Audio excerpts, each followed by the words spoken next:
but this was from the master's mouth, as it were. So what did I do, or how do I know Eitan? So I was an intern at INRIA Sofia and Phyllis in 2005 for a couple of months, 3 months with Eitan. So did I learn French? Sadly, no. This was from Google Translate, right? But I did learn how to solve a bunch of problems, and that's kind of where this comes from. So I'm not going to spend a whole lot of time. I just want to say what the problem is and how the solution works, and what relation what I learned from Eitan really. So this particular problem has to do with the so-called reverse carpooling in networks. This was something I was very interested in at the time. And essentially the point here is that if you use random linear coding, you can save a transmission using broadcast random linear coding. So here the idea is you have a packet coming in from here to here, another packet coming in from here to here. The destination of this is that, and the destination of this is this. And so basically by kind of combining them together using a random linear code, here is just an XOR of the packet and broadcasting it, then basically what you can do is using X1 and X1 XOR X2, you can recover X2, and similarly out here using X2 which is already there, and X1 XOR X2, you can recover X1. So in other words, instead of say having the 4 transmissions, 1, 2, 3, 4, you can get by with just 2. So the question which is interested in hand is how to drop these closures. First, visualize these number of functions, the total function.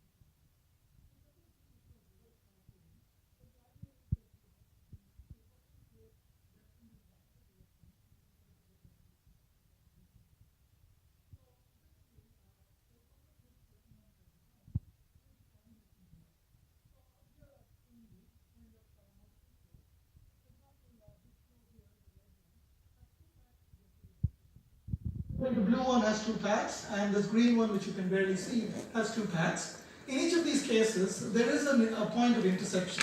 So if the red chooses to choose this path and the blue chooses to use that path, you can intersect there, and there's a possibility of sharing.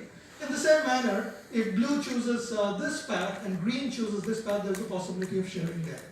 So essentially, the question which was of interest is how do we create an incentive structure for these flows to use those paths? Because if you think about it, there's a first mover disadvantage in this regime.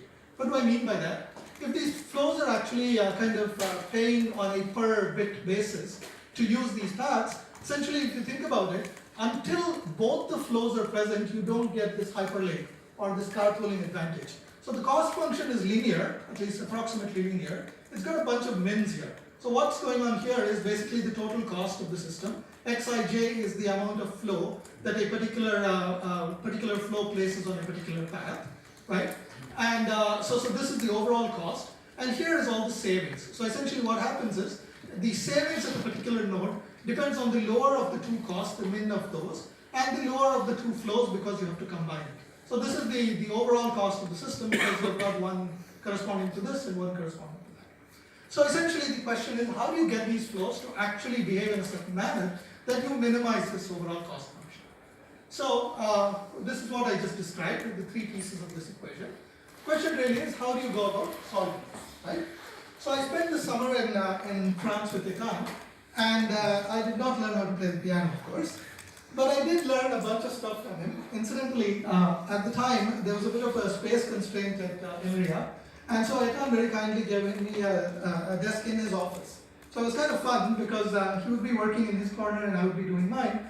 And periodically I would write something on the board and say, hey, Eitan, come look at this. Which was awesome because it was like literally real-time research right through the day. And Eitan also was busy composing something, and I would hear him humming some music periodically. And that was very, very, very motivating actually. So anyway, so how do we go about solving this problem? So this problem we use essentially, the scheme we use is to divide this problem into 2 parts, essentially. First thing we do, it's a kind of decomposition into basically providing an incentive for these flows to use those hyperlinks, those kind of carpooling links.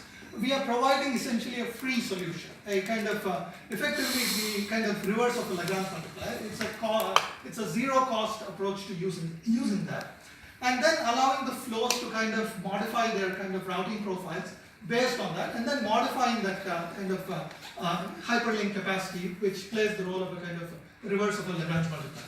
So effectively the kind of 2 parts are, One is traffic splitting given these hyperlink capacities. This is the so-called free capacity that we allocate to it. And then modify the capacities until essentially there's a gradient descent until you get the lowest cost solution. So effectively, the method basically is that this traffic splitting given these capacities is actually a potential game. So essentially, once you have these flows will converge to the lowest potential solution. And then you change the potential as it were. So we call this an augmented potential game type of approach. Incidentally, the other groups working in this were Jason Marden, now at UCSB. He came up with a solution which talks about the price of anarchy, how bad can it be? And simultaneously, Asu Asdadia was working on this. She came up with a solution which is not terribly different from ours. They were all pretty much simultaneous. So anyway, so that's the general theme. So essentially, you've got a kind of linear cost function. And what you do is you incentivize these packets to use a certain portion of the link by giving a kind of free allowance, as it were. This is an approximation to make kind of the potential game work, differential equations work. So I won't go into kind of the general analytical portion. Essentially, the inner portion is a potential game, which is essentially what I worked on with Eitan as well in 2005. And we used the same approach for the inner one. And the outer loop was basically a gradient descent over it. So that's really what I want to say. So what is the takeaway here? Well, this actually was at Movihawk 2 years ago when they actually brought in a piano for Eitan to play.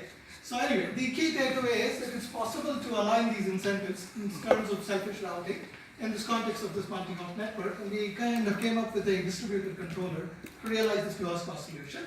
And I would like to just finish up by saying to Eitan, keep playing. This, incidentally, was composed by him in 2005. I presume this was when I was sitting and listening to him now. So this is taken from his webpage. So thank you very much. Thank you, Eitan.